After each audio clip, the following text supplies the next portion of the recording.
Hello, my name is Tofpik.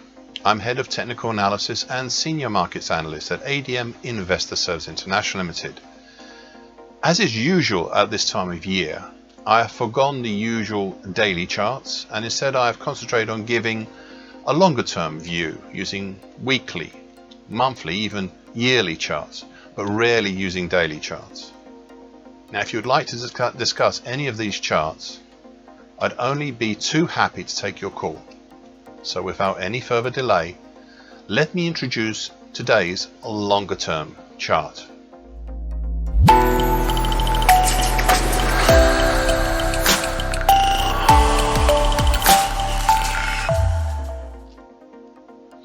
Today I'll be looking long term at euro-dollar. First off, please excuse the different colours for the labels. There is no special significance in this, it is just my charting system playing silly buggers. Anyway, this time last year, we were on the road higher from a bull flag, formed in the latter months of 2020, most notably prompted by the countering monthly key reversal made in November 2020. I'd even set a potential target X topside in the 130 even area. Plus, we were moving up nicely within the January 2017 to March 2020 bullish Andrews pitchfork. However, that bullishness was halted as soon as the end of January 2021 with a pair of indecisive spinning tops at the top of the recent market. I've been pondering as to why the market chose the 123 even area to 124 even area, and that particular time as well in January to peak as a market.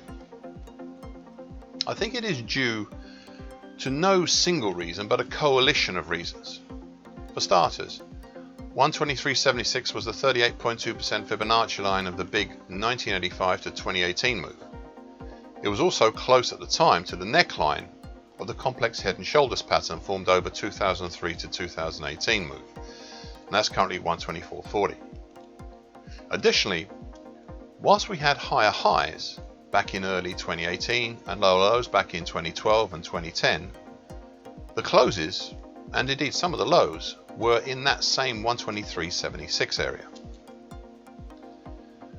Finally, somewhat obvious to see in hindsight is that the market did not like closing over the 21st century Fibonacci level at 121.30, only managing a single monthly close on two separate occasions over this Fibonacci level. These small twin peaks, which I had pointed out in my daily briefings and videos during 2021, led to a double top pattern, which saw the downside target achieved back in November of 2021. Thus, target X up on the top side will be now retired after this briefing. There are also a few things going forward that I wish to address and also point out. Firstly, I will also retire the bullish January 2017 to March 2020 bullish Andrews pitchfork. The lower time, currently 116.61, was breached in October and properly broken in November. However, I've kept it on the monthly chart for two reasons. Firstly, it allowed the construction of a shallower bullish shift pitchfork for the same move, which is still valid. The market is right now between the lower time, currently 107.87, and the middle time, currently 118.44. Additionally, the crossover of the tines of these two related pitchforks is important. When tines cross, you can expect one or more of the following: a change in trend, a reinforcement of a trend, a volatile period. The first crossover happened back in April, which saw the middle dip of the previously mentioned double top pattern. Please note the next one is due in May 2022. I'd now like to deal with November's action. This was the first move down below all the moving averages since April 2020, and the first dip below the significant 50% Fibonacci line of the 2017-2018 move since prices punched down below it back in October 2018. Finally, and perhaps most importantly, is how the market is developing into one of possibly two patterns. Since the end of 2016, the first and possibly the simpler idea is to look at the action since the end of 2018 as a possible sideways triangle. As I've mentioned, this pattern is still developing, we have touched the sides only 4 times, and we need 5 touches as a minimum to call it a sideways triangle.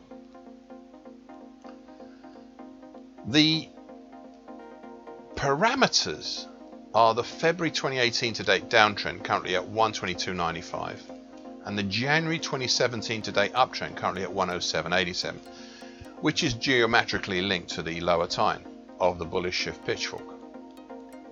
Now, the second and more complex idea is to look at the action since early 2017 as a possible cat's ears pattern.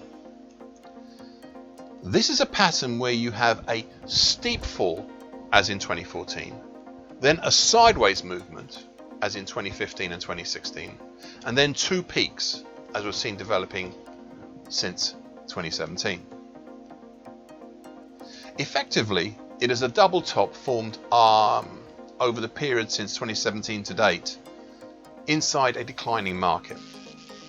The sideways triangle seems to be the easier option, but part of me very much appreciates the construction of the cat's ears pattern. What will be crucial is A, with the market dropping down to the combined lower time and uptrend, and B, what will it do once it gets there?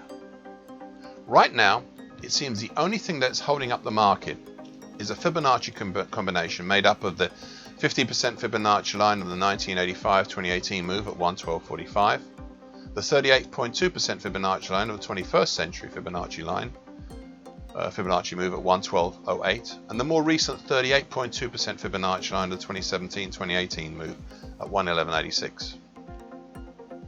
To be honest, these individually are not that great as supports or resistances, but is all the market has, and until the uptrend and lower time combination is seen below,